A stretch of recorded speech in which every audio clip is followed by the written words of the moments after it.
an Unspoiled Network podcast.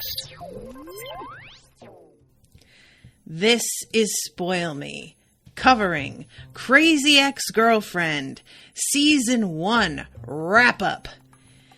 In this episode, I will be answering some questions that folks left in comments. I will be talking about some of my favorite songs from this season, making predictions on what I think is going to happen next season, and tell you what I would like to see and who I would like to see more of.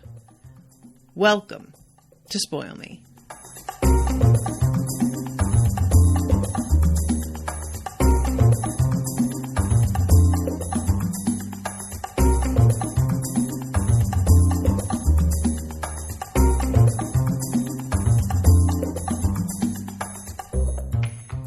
Welcome to the show, everybody. I am Natasha.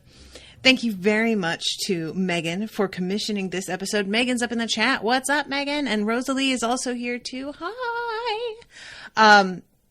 So I was really surprised at the time when Megan asked me. This had been commissioned originally as just the beginning of season 2.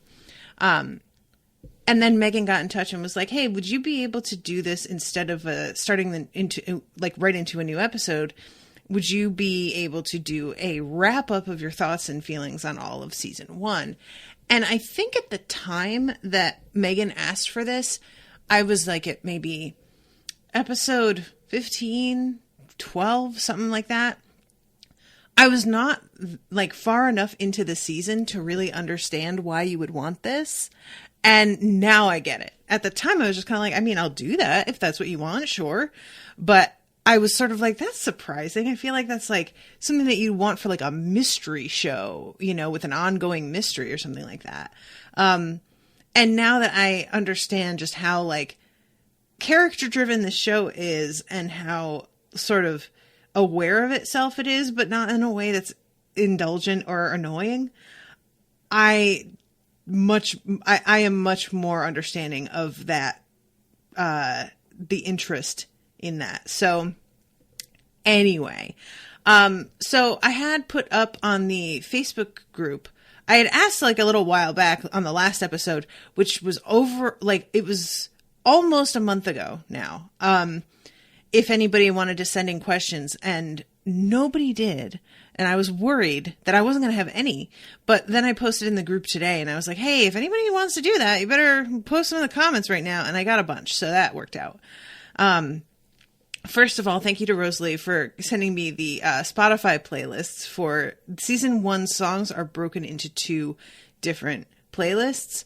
There are a lot of songs this season.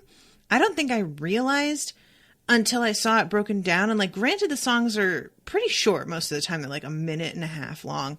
But when I saw them laid out like that, I was like, wow, there are way more of these than I thought. And I expected it to be really tough to like pinpoint favorites. But honestly, there were some songs that I straight up didn't remember. And I don't have Spotify. So I clicked on it and it tried to like make me sign up for it. I wound up going to YouTube and just was very careful about avoiding spoilery looking material. And a couple of them that I re-listened to, I was like, oh, yeah, no, definitely not. So there were points where I was like, this is going to be really tricky. And then points where I was like, oh, this is a no-brainer. Like, for example, a song that I would definitely be like, not only did I not remember that, I never want to hear it again, is the song that Greg does on the piano that's like, What'll It Be, I think. And that's the sort of like, I'm so sad that I can't get out of this town and make anything of myself. West Covina, why won't you let me go? And once you like are aware of what's going on in Greg's life overall and the fact that he has a sick father that he feels sort of obligated to, it makes a little bit more sense and I feel more sympathetic. But at the time, and we might have found this out that same episode, but at the time, I was really, really frustrated with Greg in general. And looking back, I am very frustrated with him as somebody who just keeps on like falling into really bad, obvious patterns and sort of blaming everyone else for them a lot of the time.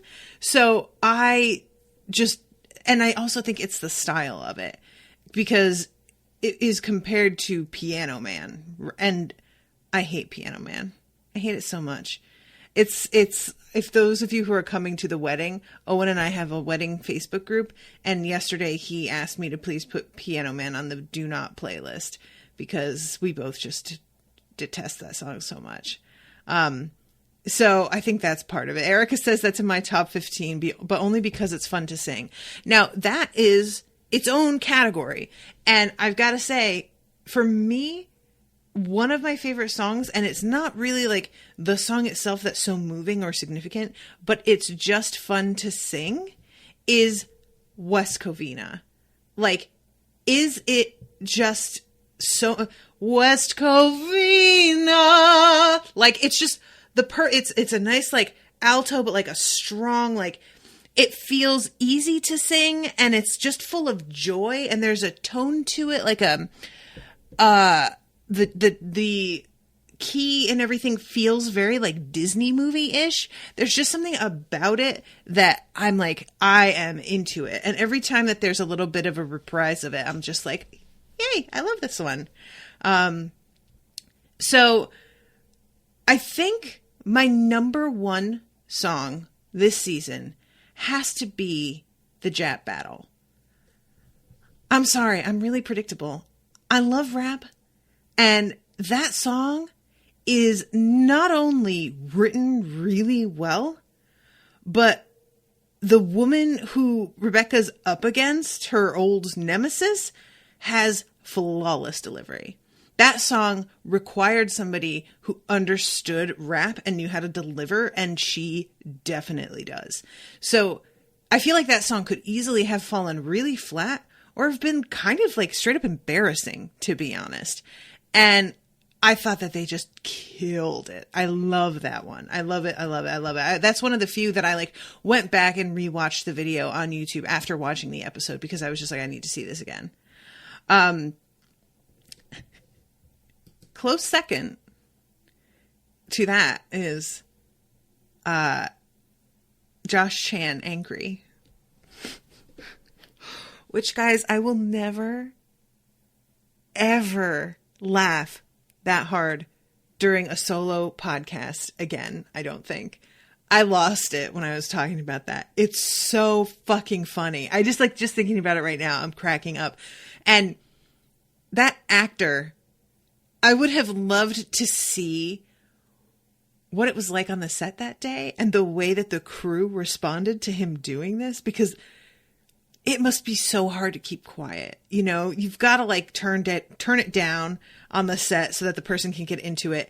And I would just, all I can imagine is everybody like with their hands over their mouths, like doubled over, trying so hard to like be silent. Like, we're going to laugh, but we got to just at least keep it inside.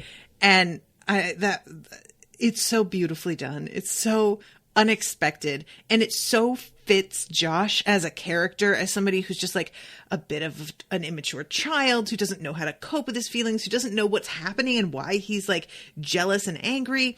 I just really, everything about I think that's part of where I decide whether something is a really excellent song or not, is how appropriate it feels to the character and to the moment that it begins in the show. And that one is just absolute perfection from beginning to end. And I would love to put that on my workout playlist. I don't know if that's like, I have to get Spotify probably. Let's see. I love singing even though I'm no good. So most of the songs I love listening to are also fun to sing. Yeah, that's fair. I love that one so much because it's so funny to watch. Exactly. Angry Mad song. Thank you, Rosalie. The actor has actual black belts. You know, I was wondering, Megan, if that was actually him. Owen was arguing with me because I felt like it looked like it was him the whole time. And Owen kept insisting that it was a stunt double. And I feel like Josh Chan can dance, like break dance and do flips and all kinds of stuff. I don't know why it would be out of the question that he could do his own, you know, martial arts. So she says it was Vincent as far as I know. Okay. So I'm going to rub that in Owen's face. No big deal. So this will be sort of a weird one, but my third favorite, off the top of my head, I'm not going to don't lock me into this list, guys, but this is how I'm feeling right now. My third favorite song, for personal reasons, is Where's the Bathroom, that her mom sings when she comes in from the airport. This is, my mother is not that kind of critical, but when I first was out on my own, she was a lot more so, until I basically made a point to say to her, are you kidding me? Do you hear yourself? And then she really backed off.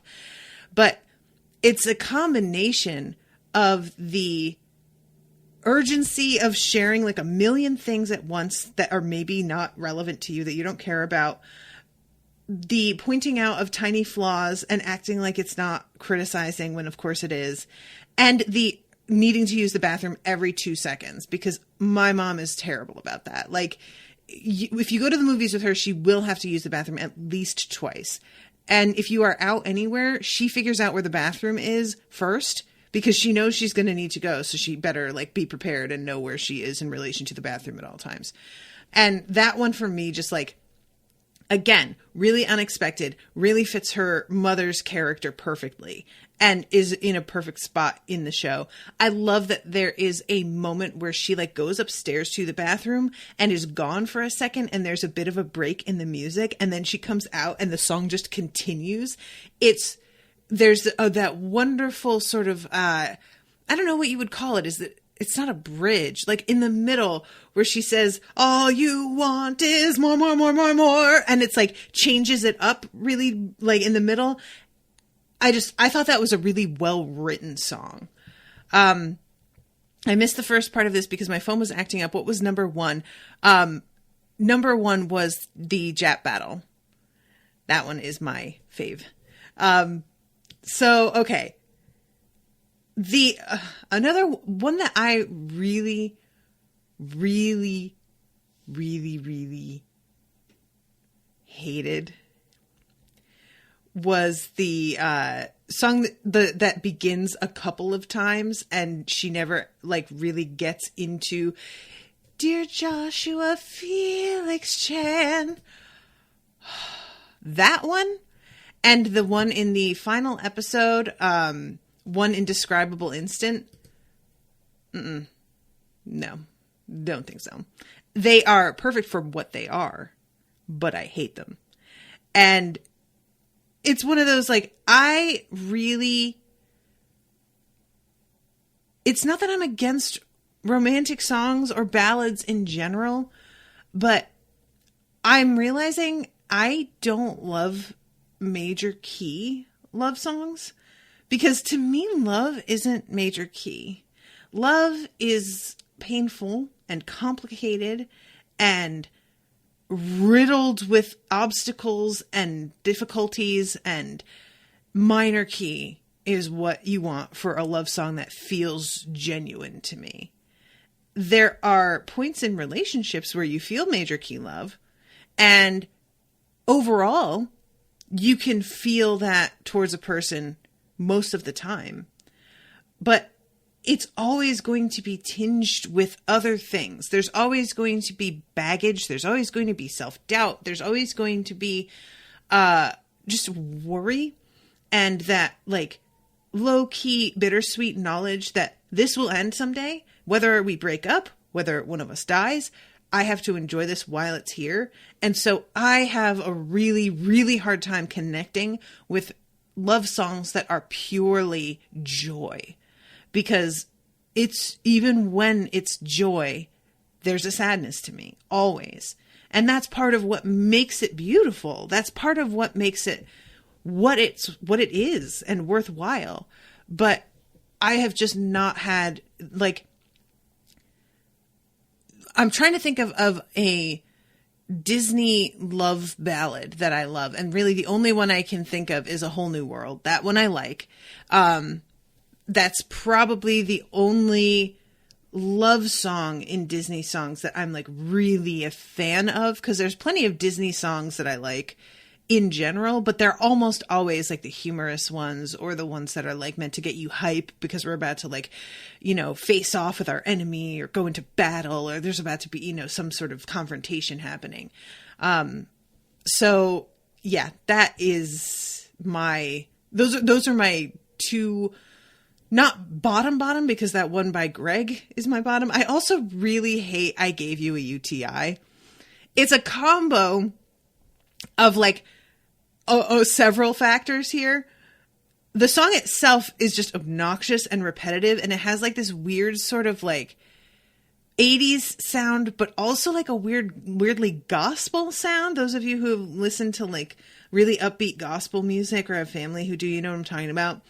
And it's the fact that like Greg doesn't get why this would happen. He doesn't know that this is a thing, and he is so misinformed about it, which is just an irritating thing about dudes in general, not understanding or feeling the need to educate themselves about women's bodies at all. So there's a couple of things that are partially my baggage going on there as well. And I'm trying to think what is, and The Villain in My Own Story. I really liked that one as well, just because that is just something that you go through as you get older. It takes longer for some of us. And there's a difference between feeling like the villain and just sort of hating yourself. Like those are not the same thing.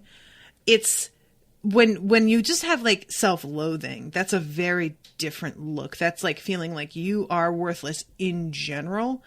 But I'm the villain in my own story is recognizing that not only did you fuck up, but that your motivations throughout a thing weren't what you were even telling yourself they were. And that is something that you have to mature in order to be able to recognize in yourself that you were not being honest with literally anybody. And that's a fucked up thing to like know, that you are that capable of lying to yourself that you aren't even aware that you are doing it. And that's like, saying it that way makes it sound like I'm giving it more of a pass than I am. Like, oh, you're not even aware you're doing it. You are aware. Like there's a part of you deep in your guts that knows, but you don't let yourself engage with that part at all enough to figure it out. So it's an active denial, you know? And I feel like realizing, especially in my case, like I talked about on that episode with my divorce, looking like at the time, I felt like I had fucked up, but I also felt like he had fucked up so much that it made it okay. Like it was one canceled out the other. And coming to the realization that like we both did fuck up, but I was just in such denial about the nature of my fuck up. I thought it was one thing, and it was really this whole other list of things. That is a disturbing thing. You know, we just really want to believe that we know ourselves, and we really also want to believe that we're like basically good people. And that is another song that I rather liked was I'm a Good Person, or Josh and I Are Good People. That's how that one went, right? Also 100% here for having a few people over. Never forget, hashtag. I love that one. And I really like it as a song that has almost no lyrics as well. That one and Angry Mad Song go together in that way. And in terms, like, I don't love the song itself, but in terms of songs that I love what they were saying within the song, and overall finding the lyrics to be actually pretty clever, even though like I didn't resonate with the music. Getting By is fantastic, and Put Yourself First, but for him is another really clever one, because man, I don't think I realized, because of course you don't, as a young girl, how much like quote empowering messaging was really just male gaziness wrapped up in different wrapping paper, you know? And in terms of songs that are purely funny and that I think are a nice like plot moment, Group Hang is one of my favorites for sure.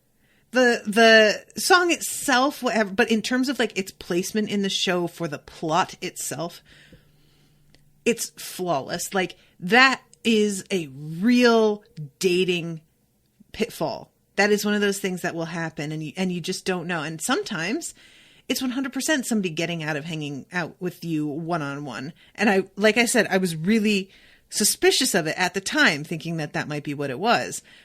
But then there are times where that's something that it just turned into, and you both did want time by yourselves apart, and it just doesn't work out.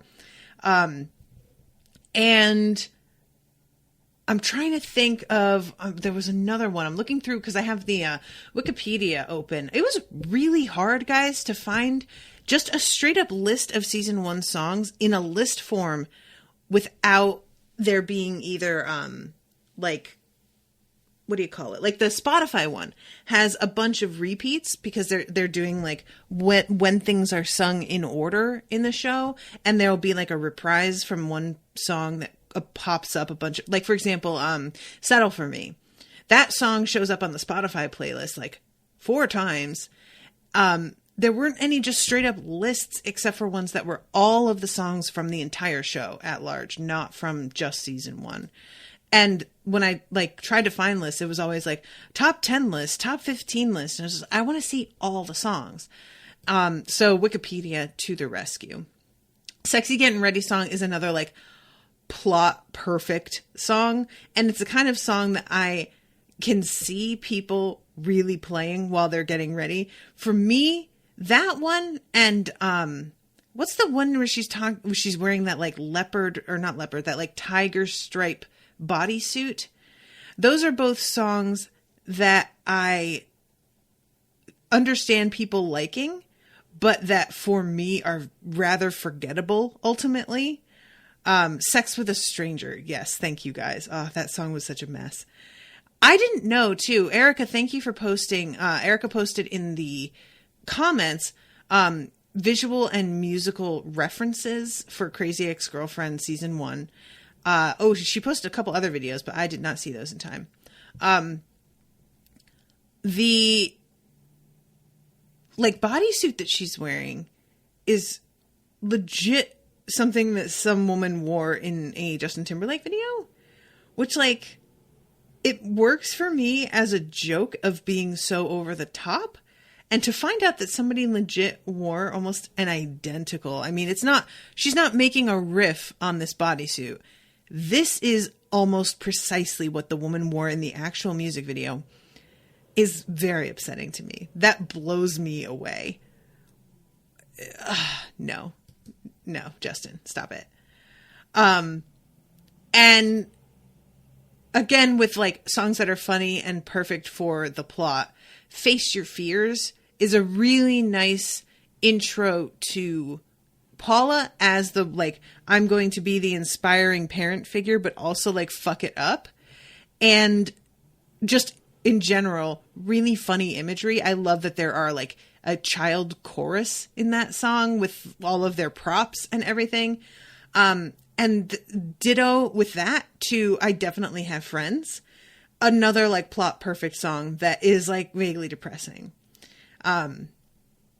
So yeah, I think those are my tops.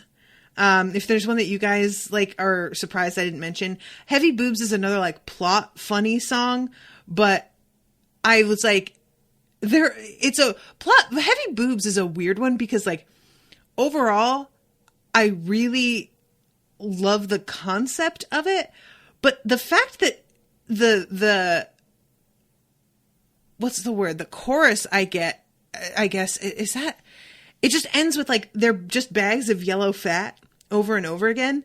I feel like we could have done more with that. Like, there's so much to deal with when you like just sweat pouring out from underneath them and back pain that causes you to just like hunt there. I feel like there were things that were sort of, but I think that she was just trying to go with the more like goofy and hilarious thing rather than the actual practical difficulties of having giant tits. So in that respect, I think I get why she chose to go with what she did. And the one song that I still have like weird feelings about And I have weird feelings about it because, as you guys know, I get a little bit like oddly defensive of Valencia here and there because I feel like there are times where I think she's not terrible, mostly because Josh can be so irritating that I kind of understand where Valencia is coming from at times, because she is somebody who like allegedly has her shit together more, and she's like wanting him to do that too, and he doesn't seem that interested. So the song about like girlfriends have to like have each other's backs, I can't remember how that song goes. It's one of those that like it feels really, really true.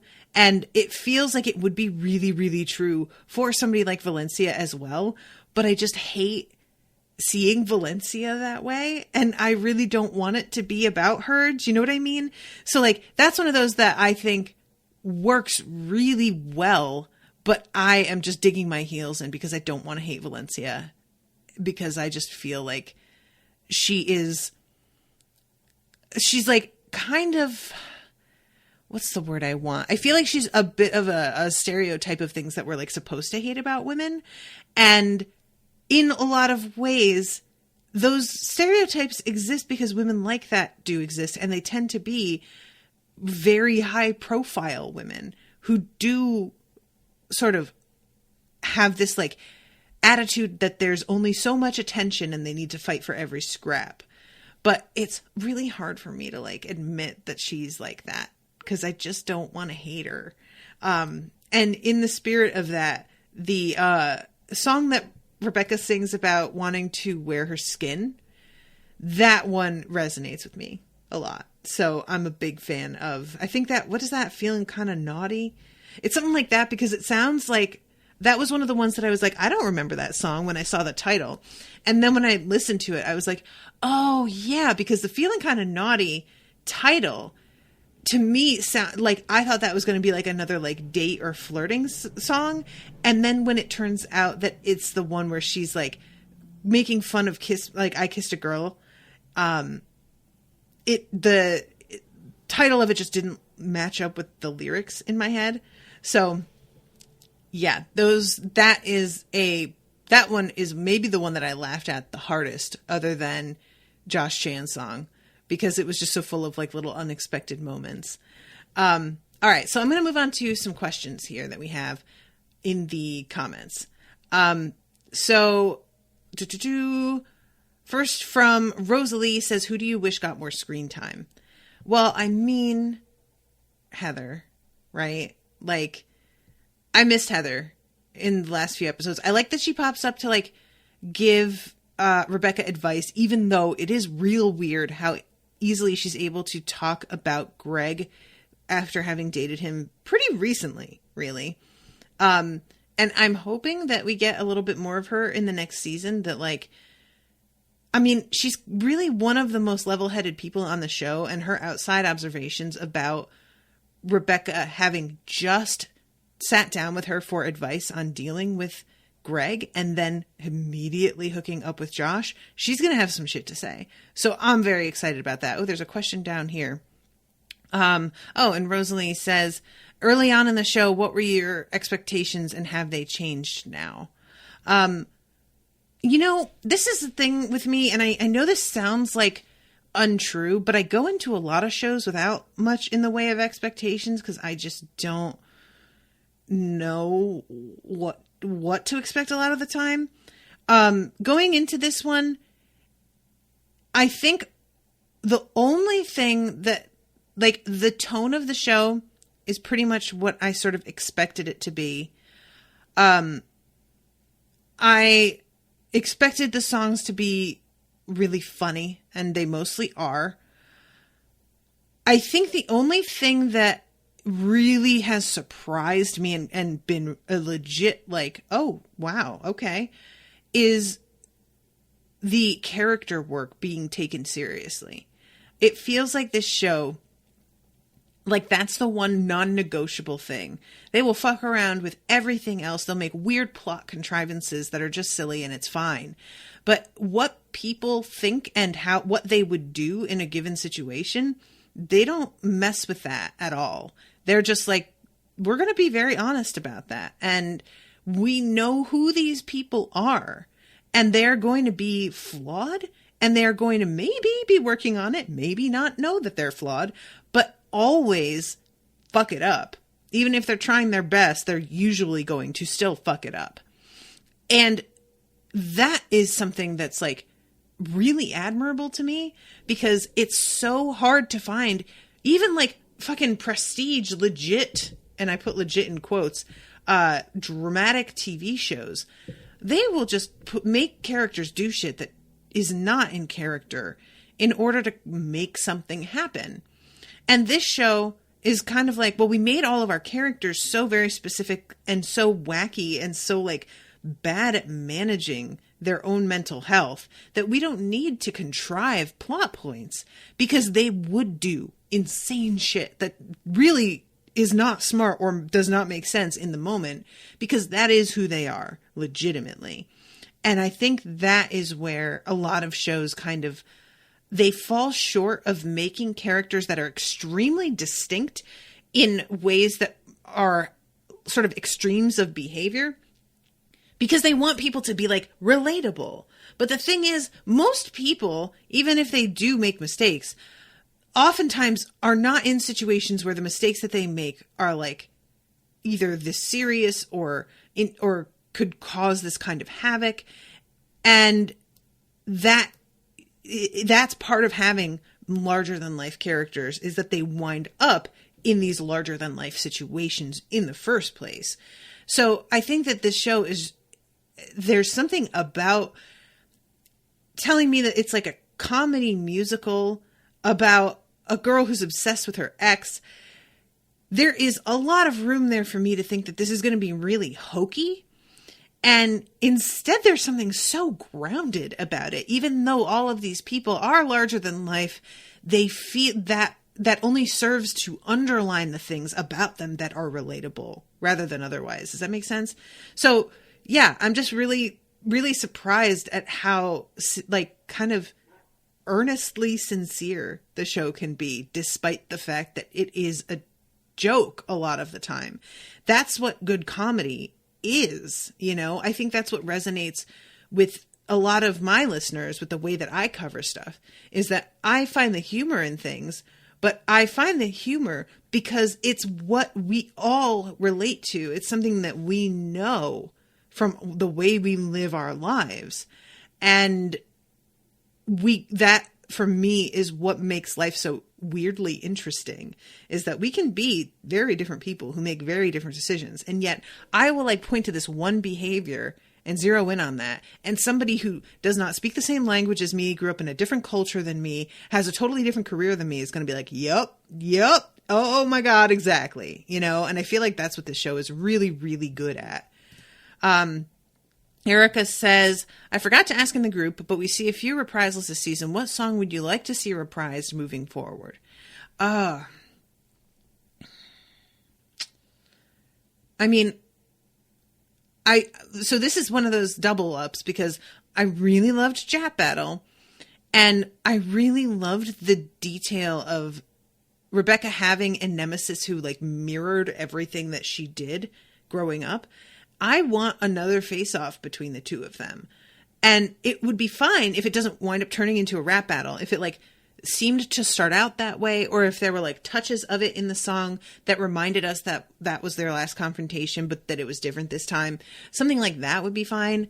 I mean, I really would love a reprisal of Angry Josh, but you know, what are you going to do? Can't get everything you want. I don't feel like that would really work that well. I'm trying to think of,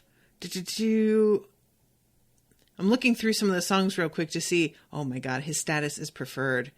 That song is just a good song.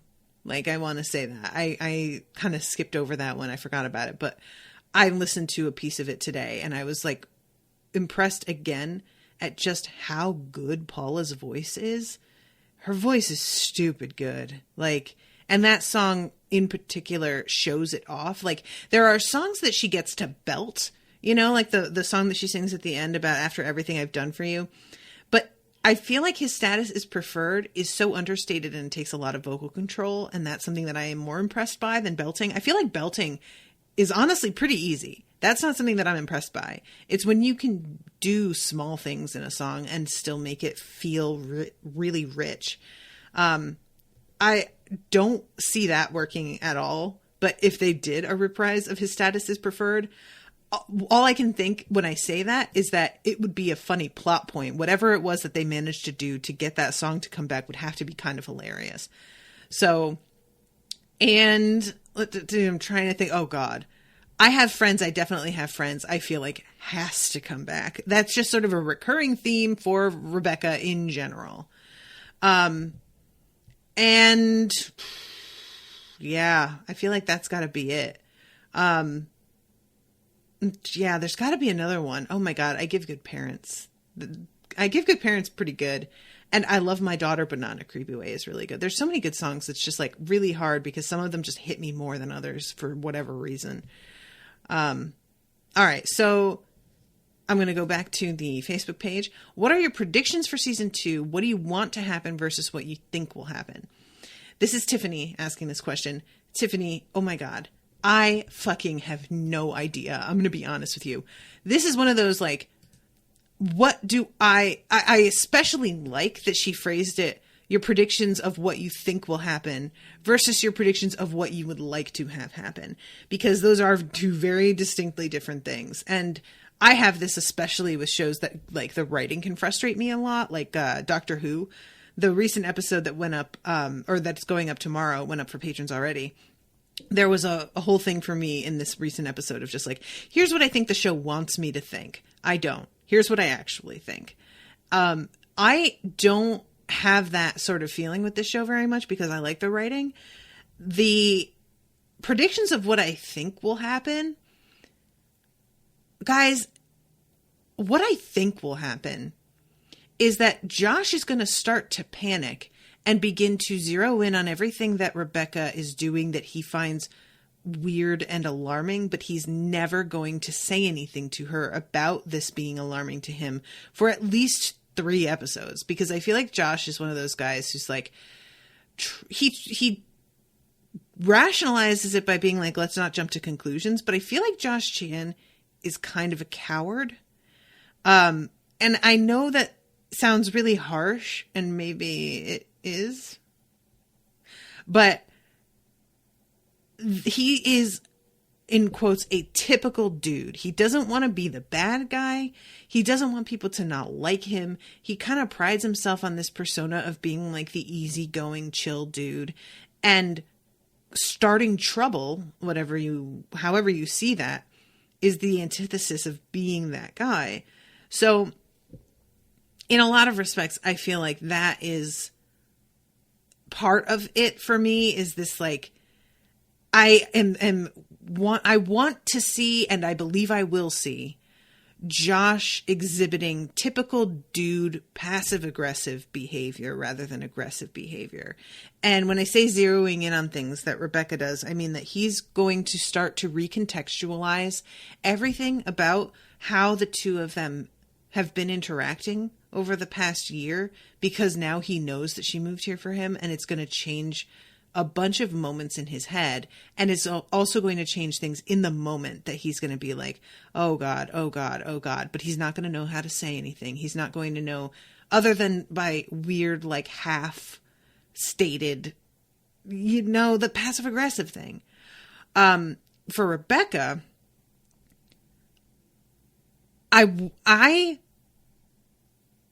it's so tough because I want Rebecca to be happy. Of course, we love her. But what will really ultimately make her happy and what she thinks will make her happy are, oh my God, they are so not alike. They are so not the same thing. And that's true of most human beings. The things that we think would make us really happy, when you look back at, like, guys, just take a step back from your life. I was going to say 10 years ago, but let's say even 5 years ago. What did you think you wanted? And how much of that still holds true now? How much of that do you realize, like, wow, I was way off base. Not only would I would that have like blocked me off from several things that have happened since that were great for me. But that was me thinking that I could handle XYZ, which I most definitely can't, or, you know, whatever. Rebecca she has been handed Josh Chan finally, and she is fucking it up immediately. And I don't know if she is gonna be able to tell. That's the part that I'm the most interested in seeing is, will Rebecca pick up on the fact that Josh is really creeped out by her confession? Is he gonna, like, will he be obvious enough about it that she will realize it?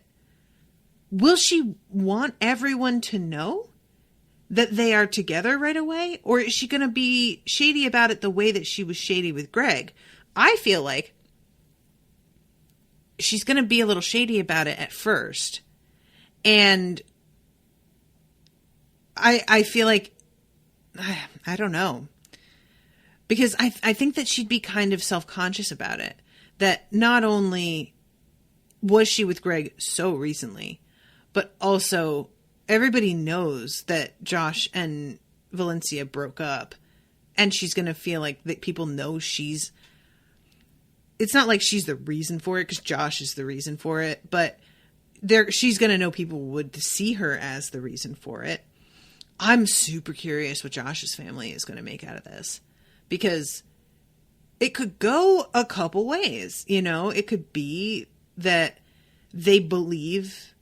I mean, we know that Josh's mother knows that it wasn't Rebecca who posted the photo to Instagram. So I think his mother will be happy. His sister, I don't know what her opinion is, but I feel like maybe she'd be less happy. Nobody really liked Valencia that much. I don't know about who's, like, again, it all depends on how public they are with this and if his family will find out or what.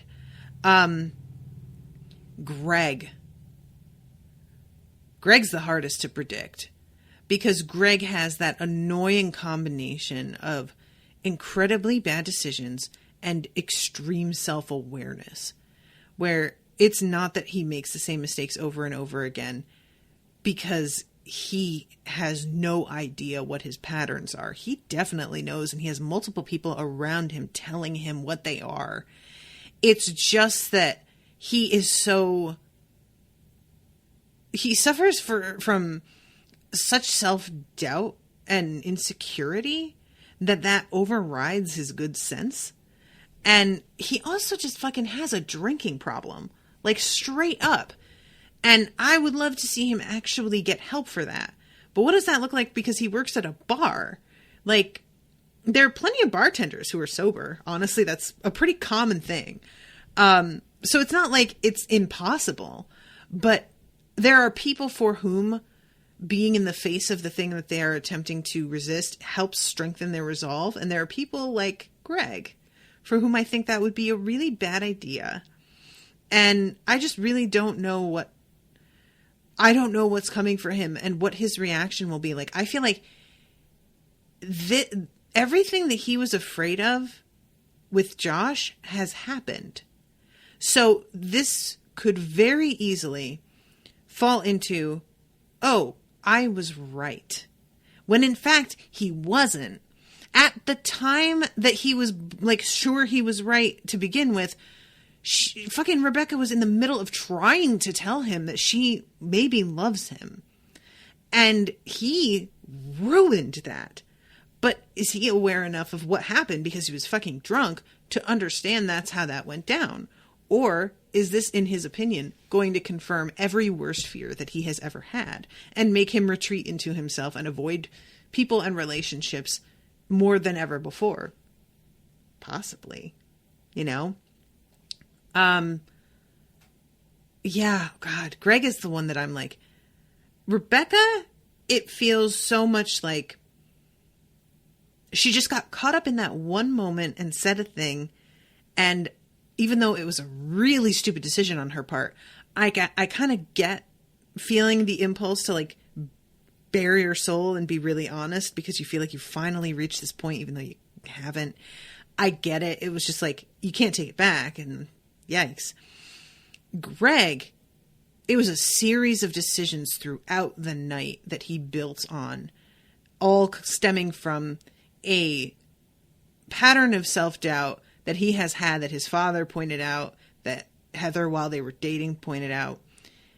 So while I'm worried about Rebecca because of this like slip up that I think she made, Greg is somebody that I feel genuine concern for as a character, because I feel like Rebecca, there's still the potential for things to be, for her to like clean it up and manage to pull it back together.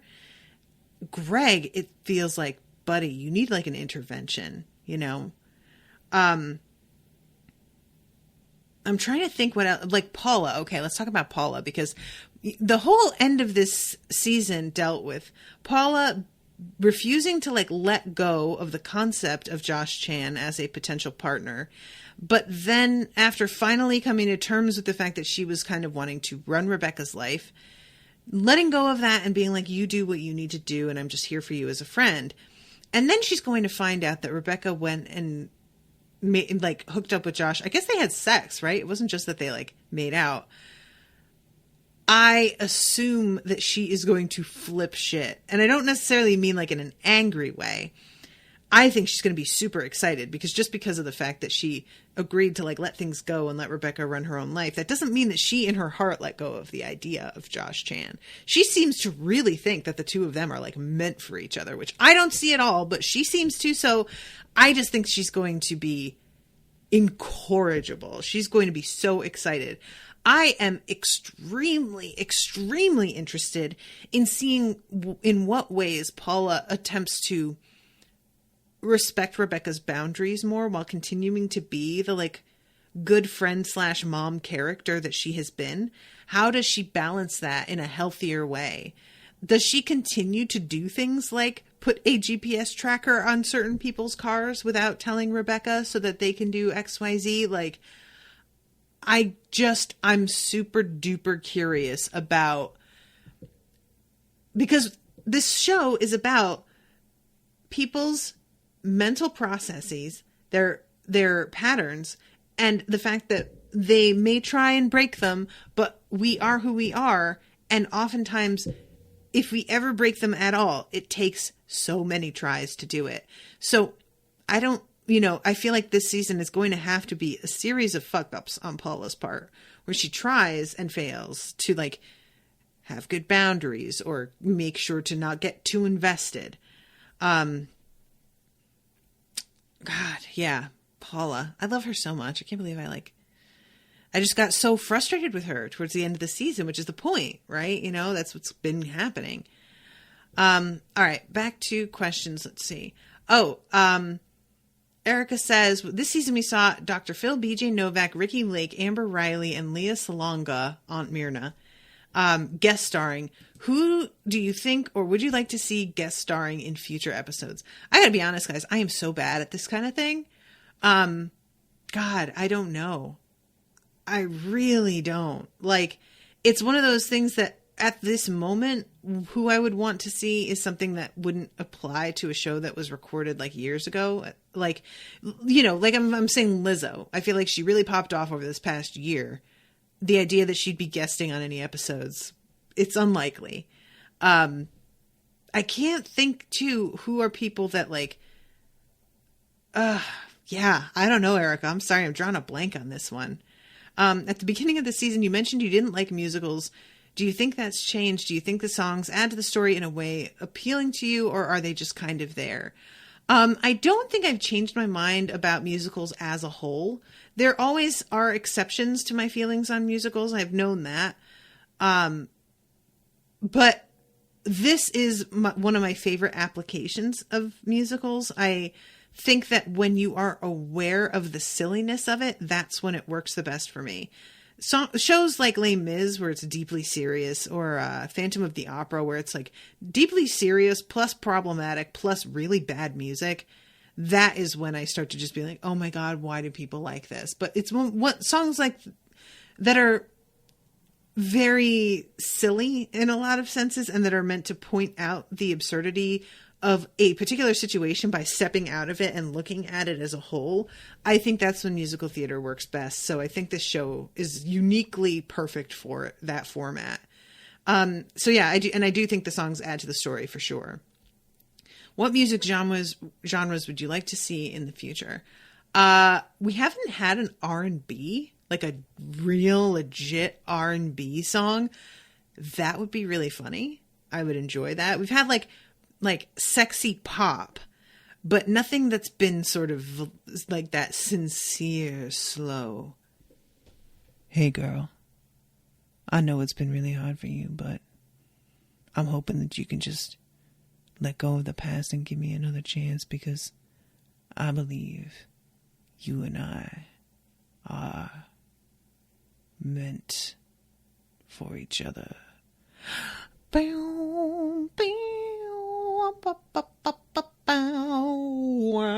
You know, that's what I want. All right. So what are some ideas you'd like to see explored in the next 3 seasons, specific issues or plot lines? I mean, well, all right. Speaking of people that I want to see more of, obviously, I love Daryl so much. He's the sweetest ever. So I kind of want to see more of what's going on with Daryl and Josh. And I would really like to, I want more of the exploration of Daryl, like feeling out dating as a man who was married, and is like new to the modern dating scene, which is really different. Like, you know, I have said before that I'm really glad that I haven't really had to deal with, haven't ever been on Tinder or OkCupid. I've never had to do that. And I would love to see some of Daryl like figuring that out, as well as like maybe some of the obstacles that he faces with the community at large. And by community, I mean like the LGBTQ community. They can be a lot less respectful of bisexuality. And we have dealt with that some with the song when he came out, but I feel like there are going to be ongoing issues. At the same time, him and White Josh are pretty serious with each other. And I don't know that he's going to be dating anymore. I don't know. But I want more of him, and I would like to see a little bit more about that and what's going on with him there. And also, I know this is surprising maybe, but I really want to see how Valencia is coping with all of this, because this seems like a huge, potentially, like, this is a moment where I feel like Valencia could grow a lot as a person if she managed to have that kind of distance and perspective. And I would be interested in seeing that. It's just, how do you do that when she isn't involved with a character that Rebecca, like she is though. So maybe you can still make it happen, because they're not like, they're still living together. They're breaking up, but she's like, it's not completed yet. Breaking up is a process, especially when you live together. So I would like to see a little bit more of what's going on with Valencia and her growth, and what it's like if you are somebody who has had a lot of privilege because you are beautiful, because you have money or your family has money. Like, it's not like she's got, like, they're rich, but Valencia doesn't feel like a person who has had to worry that much about that stuff. To be faced with a real loss that I don't think she expected. They've been dating since like high school, and Valencia is used to men falling all over her, and probably women too. And what is it like for her to go through this when it's something that I bet in a lot of ways she saw as a thing that happens to other people, but would not happen to her? When she is the perfect girlfriend, how can things not work out, you know? Let's see. How do you think Rebecca will address her "I moved here for you" moment? Again, I feel like I kind of went over this, but it all depends on whether she can tell Josh is freaked out. And that all depends on how Josh decides to handle it. So I'm not sure. What do you think Valencia will be doing after the end of her 10-year relationship? Okay, I feel like I talked about that. This is all like by accident I covered it. Do you think it'll be addressed at all? I think it will. I'm just really like, Valencia is a character that I feel like has a ton of potential. And it would be very easy to write her off as not really that important or just a joke or annoying and finally out of the way. And the show is not the type of show that does that sort of thing. So I'm eager about that. How do you feel about the treatment of Valencia during this season? Well, honestly, and like I said at the beginning, that I have a hard time with like wanting to defend Valencia, even though she is at times really awful. There are also a lot of times where she's awful, but she's right. You know, there's the moments where she and Greg have like teamed up because they can sense that Rebecca is fucking lying about stuff. And sure, does it make Valencia seem like she's a kind of vindictive person who's like overly suspicious to a point of almost paranoia? It would, if it weren't for the fact that she is fucking correct. So there's that. There's also the fact that she is, very superficial and falls for a lot of like goofy new age gimmicky stuff that is nothing. Boxed water. Good. I love moments like that where it's like making fun of trendy stuff. And I feel like the show has been pretty fair to her. It's just me seeing there's something in there that I like and I want it to come out. It's like almost, but it's like buried under all this other baggage that she has. So, like all the characters, really. Favorite song this season, that would be Jet Battle. What advice would you give to the characters in this show that you would want them to apply to their lives? Specifically, Rebecca, Paula, Greg, and Daryl. Rebecca, I want Rebecca to fucking let go of the weird images that she has in her head that she thinks are her ideal future. She needs to stop, because it's one thing to have like to visualize your goals and whatnot, but everything that she wants is so dependent on the behavior of other people. And that is just a recipe for disaster. If you're going to have goals, they need to be something that you can achieve independent of anything else in your life going a certain way. You need to be okay with things that are up to other people, and goals that are all about like, well, I want so-and-so to do this with me. Drop it. No, don't do it. Like, you can want that, but that's different than a goal. And Rebecca is just clinging to shit that isn't about her ultimately. And that's just going to cause pain. That's just, Paula, I want her to, I'm hopeful that we get more about her marriage. I don't want her marriage to suddenly just be fixed, because that's not how that works. And I do still think that her obsession with what's been going on with Rebecca is due to feeling like a little bit of emptiness there. So I kind of would like it if Paula, maybe if she got like a different obsession. But the thing is that this is something that's really like close to home, and it's hard for me to imagine anything else that she would get this kind of invested in. I don't know, but I want Paula to like put that insane energy that she has and her incredible creativity as well towards something a little bit more productive. I just don't know what that looks like.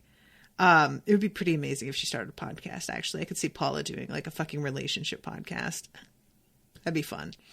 And let's see, specifically Rebecca, Paula, Greg, and Daryl. So Greg, I fucking want Greg to start getting treatment for alcoholism and go to therapy. Like, he needs to go to therapy. He really does. This is a guy who has a lot of issues and is coping with the potential loss of his father. And it's just, that's a lot. It's no wonder he's falling apart. Get help, buddy. And Daryl, I just keep doing what you're doing, Daryl. You're wonderful. You're perfect. Don't change a thing. Let's see. Do you think you'd be friends with Rebecca, or would you find her way too overwhelming? Asks Claire. That is an awesome question. I think I would be the kind of friend that would fight a lot with her. We would be the kind of people that would we would hang out and she would go on this fucking spin out of control with this thing. And I would be the one that's like, okay, girl, you need to fucking stop. No. Shh. Stop it. Do you fucking hear yourself right now? And then she would get really defensive and angry, and she would up and walk out, and then she would be at home feeling a way about it, and I would be at home being like, oh, was I too harsh? But like, she really needed to hear it. And then one of us would eventually crack and text the other and be like, I'm sorry. I mean, I know that you were right, but, and I'll be like, I mean, I feel like you need to hear this, but maybe I should have worded it better. And that is what our friendship would be like over and over again. I have had friends like that, where it's just people, like, it often happens, especially with some of the friends that I've made since I moved down here, because they're Owen's friends and they're younger than me, and they haven't gone through some of like the huge life changes that I have since gone through. And I see them just like saying or believing things that I'm like, oh, sweetie, God, no, that's not correct at all. So yeah, that's how I feel like that would go. How do you think their relationships will turn out? Rebecca and Josh, failure. Don't think that's working. Paula and Scott, potentially could work out. I feel like I hope so, honestly. But watching Paula out dating would be amazing. So like, for selfish reasons as a viewer, I would kind of like for them to break up just because Paula on the prowl, that would be amazing. Daryl and Joe, she typed. I don't know. I want them to work out because I love the two of them with their commentary on the sidelines. I loved it at the wedding. I would like them to just kind of be the like observers in a lot of scenes. So let them work out, please. Fingers crossed. How would you describe the show to convince someone to watch it? Really asking for me. So that's funny that you say that, because yesterday I was talking to Krista and I was like, Krista, have you watched this show yet? And she was like, no, why? And I was like, 'cause you would love it. And she's like, I would love it. Why do you say that? And I said, oh my God, because it's about a woman with mental health issues who's an overachieving lawyer with a hypercritical mother dealing with relationship drama. And there was this silence, and Krista's like, how are you the first person to ever suggest this show to me? And I was like, I don't know. I genuinely don't. How the fuck has nobody told you to watch this yet? This is like you. Are you serious?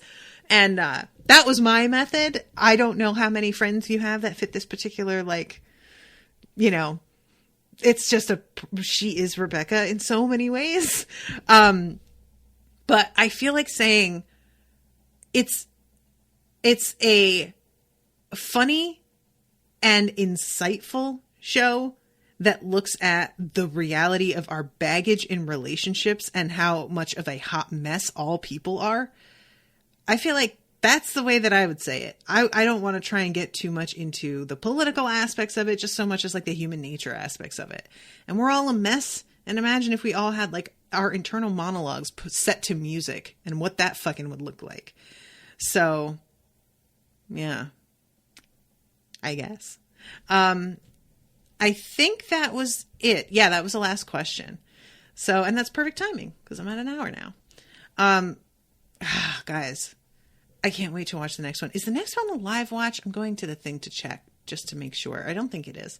Because I'm like, Owen was just asking me like last night, when do we get to watch another episode of Crazy Ex-Girlfriend? And I was like, and if it's not a live watch, we get to watch it pretty quickly. I'm trying to find it, but it's like, there are so many things on this now. Okay. What's today? The 8th, the 24th. It looks like it is not a voyeur, but episode 4 of the season is a voyeur. So note to self, don't watch that one ahead of time like I have done a couple of times recently. Oh, I'm excited. I'll tell Owen tonight we can watch another Crazy Ex-Girlfriend and we can watch the next 2 Gravity Falls, and he's going to be so happy. It should be 3 that's a voyeur. Ooh, let me double check. Season 2 episode, it says 4. But if we need to change that, I will talk to Candace and get that changed. Because, yeah, on here it says episode 4V on the 4th of February, and then episode 4 recording on the 5th of February. So if we need to get that fixed, I will let her know. But we'll get it figured out. All right, guys. Well, thank you all again so much for listening, for commenting, and participating in this with me, for asking questions. I really appreciate it. I have been enjoying this a lot. And I can't wait to see you all again soon with the next episode of Season 2. Bye, everybody!